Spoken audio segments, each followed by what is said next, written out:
right up the side. Wow, I didn't know you were so athletic. I wanted to honor Abuna today because when Monica, well, for many, many, many reasons, we could be here all day just having a meeting about him. But I'm very, very grateful for all of your help and for always praying for me and Monica.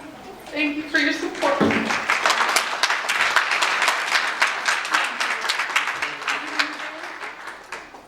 Just want to offer blessings as today our prayers in church was especially for Monica and for Farah and for Willie, and as well as we included all those who are facing this challenge.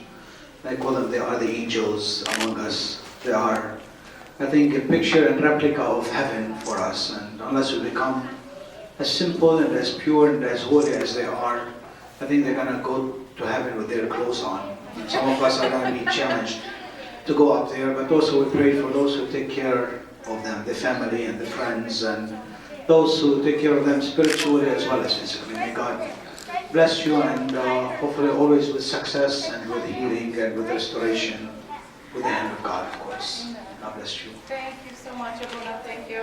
Thank you. And also my mom, who has been a constant support to me.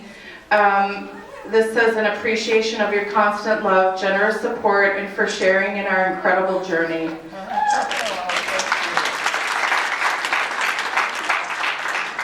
today would not have been possible without either of them. So thank you so much for all of your support and your help. Did you want to speak, Mom? I just wanted to say that on the way out of church, I said to Monica, did you hear what Abuna said when he prayed for you? And she said, I'm an angel. Well, that's cute. Not always, I can attest to that, but okay. Thank you. Oh, I love you, Mom. Okay, I'd like to call it who's on deck. Lundstrom is on deck. So, one great help for Monica through the years, for me, at least the last 5 for Monica, and getting her socially engaged with other children was actually performing arts. And we have a representative, Ms. Colleen, here from Lundstrom Performing Arts Center, where Monica will be going to camp this summer. So welcome. Thank you. Thank you for having us. And Sophia was kind enough to come up here and help me show one of my favorite tricks that we have in Dance Mania. Is one of these beautiful dance ribbons. There you go. You show them, Sophia. Nice. So at the Lundstrom Center, which is really only about a mile or so from here, very close by, just north of the North Loop of downtown Minneapolis, we have a really fabulous program that we call Dance Mania. And it's a dance class that is welcoming to kids of all kinds. So nobody is turned away at Dance Mania. And I have a background of just basically growing up in a family full of people with special needs. And I was just kind of raised to understand that the families and the advocates and the teachers of people with special needs are really the chosen ones, and we're chosen to help guide those who do come into this world with special needs through this world in a way that helps them show everybody else what they're capable of. And at Dance Mania at the Lundstrom Center, that's what we do. So we have a great time in my class. I am the teacher of the class. And we have a fabulous pianist who's there, so we have live music being played by our pianist, and she's also there helping us to sing. We sing, act, and dance. We get up on stage in beautiful costumes. We have a huge audience. It's really a really great time. I think I probably am having the most fun of everybody, but that's how I do it. So we like to say that music heals, movement heals, and community heals, and we provide all 3 of those and much, much more at Lundstrom Center. And if you want any more information, I'll just be right over there, and would love to talk to you about your kids and what your kids might be looking for at Lundstrom Center. Thanks.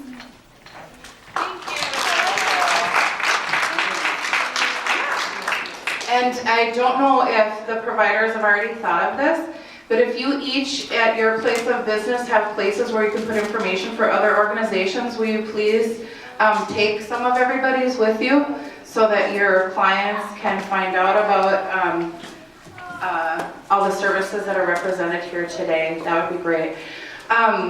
I want to invite Amal Sheikh up here. She's a friend of mine, and she has a daughter, Mayati, who's not here today. She has a daughter who was diagnosed with autism recently, fairly recently, but she has been a great help for today. So Amal, I wanted to give you this and thank you for that. And we have a little trophy for Mayati, little star. And Mayati is nonverbal, however, amazingly enough, she can sing. And she sings all of the time, so we got her a karaoke machine with microphones and everything, so she can put in her little CDs and put on a show for y'all.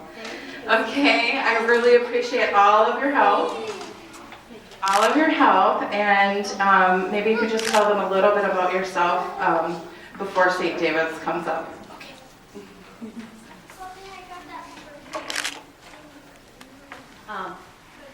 Hello everybody. First of all, thank you for all coming. I'm so happy to see everybody trying to come and hear the awareness and what's going on in the community. My name is Amal Sheikh. I am the program director for the Somalian Community Outreach, and I'll be working with Suzanne and Tony Farah, hopefully in the future. And I came today to come out and help the community and spread the word and know that there's help out there, that none of us who have kids with autism know that kids who don't talk, kids who have problem eating, kids who have verbal, a lot of health issues can always go out there and get some help. If I can talk a little bit about my daughter. My daughter, she's 4 years old. She hasn't talked since she was born. First, I didn't know what was wrong with my daughter, and I didn't really know what autism was. I came to find out when she was 2 that she has a behavior which she had always her ears in her hand. Her little fingers in her ears, and she did this flying thing, and she was only 2 years old, and I didn't know if that was a play that she was doing, or if it was a kid's thing that was happening to her. So I went to the doctor and I told her, I said, my daughter hasn't talked, she's 2, and she has these things that she's doing, and she's not eating like other kids do. And I was concerned, and she said, oh, I'm glad you came and told me, because we have to find out what's going on with my auntie. And sure enough, as we went to the doctor continuously, we found out that she was autistic. They diagnosed her with early autistic syndrome, or autism spectrum. And it has been a journey, and I feel so guilty that, is it me that did this? Is it something that I didn't give to my daughter? Is it the diet that, the milk I was giving her? Is it something in the environment? So it was a lot of confusion. And I'm still searching help, and I'm still trying to find out how can I help my daughter even to talk, because she hasn't talked for 4 years.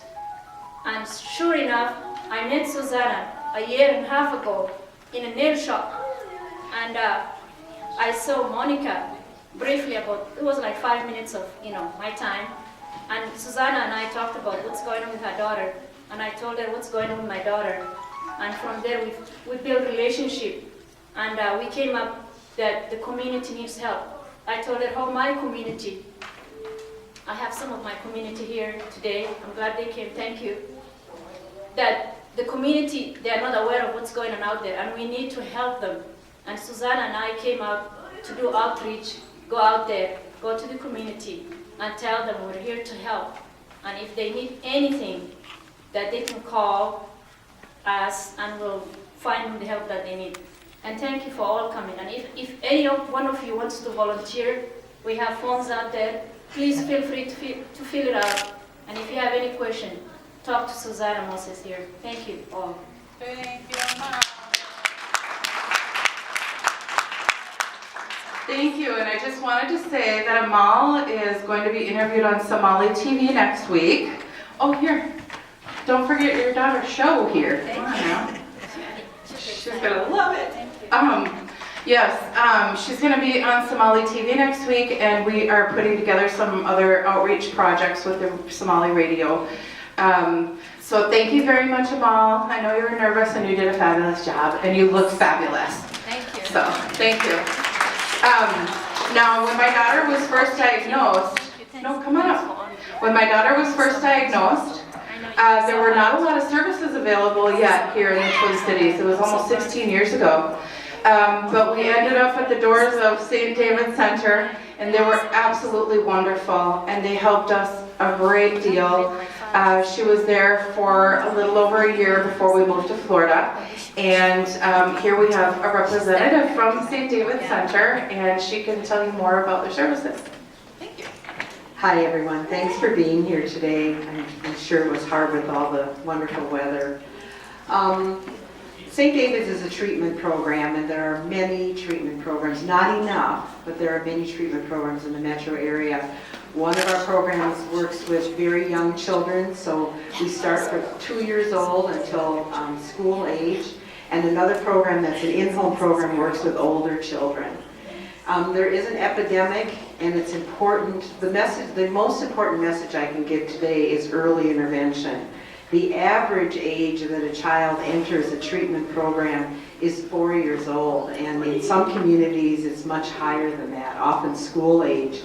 One of the things that St. David's has done recently is we're opening a program in northeast Minneapolis on Summer Street that is specializing in working with Somali families, because there are many barriers for families, immigrant families and families who struggle with the system, and we felt like if we could hire staff that looked like the people we're serving, that talked the language, they would be able to reach out and remove some of those barriers that people struggle with. You hear the families and how they struggle to get services, and it's ridiculous, I have to say this, that a family waits a year to get their child into service once they've been diagnosed. We have to do something about that. That's time wasted. A child's brain does the most developing it will ever do, for the most part, in the first 5 years of life. That's the time when you want to get into service and get help and resources. And I want to speak for all the providers here. There are many ways to access children. We've heard about dance and theater and arts and horseback riding and treatment programs. But the CDC does say that children should get 20 to 25 hours a week of intensive treatment when they're first diagnosed. So the more we can help families reach out to the systems and get that help out there, the better off our children will be. And we see miracles every day in our center, and the other people that work with children on the spectrum, I think, would say the same thing. Families that thought that their child might not ever speak or might not ever be able to do some of the things that other children do. It's possible with the right kind of intensive intervention for families. I want to thank Suzanne and Monica, and obviously there's a wonderful community here that has surrounded these families, and that is critical as well. When a family gets on the list at St. David's, we reach out to them immediately, and we go out to the home and we work with them while they're waiting for services, and we stay with that family all through the services. And we work with that family for a year after their child is out of our program. Because you're not treating a child, you're treating the whole family. Everyone is involved, everyone needs support and help. So I'm in the back there if you have questions, and thank you everyone for being here. It's a wonderful gathering. Thank you. Thank you very much. Thank you. And I did just quickly want to clarify one thing. Hand Autism Resources does not provide any services directly to the families. We have families contact us, and over the last 14 years, I've even gotten calls from Central and South America because I'm fluent in Spanish. And the word gets out quickly. I spent 10 years in Florida, and there's a huge Latino population in Florida. And parents would call me and say, I don't know where to go, I don't know what to do, here's the diagnosis, here's our family situation.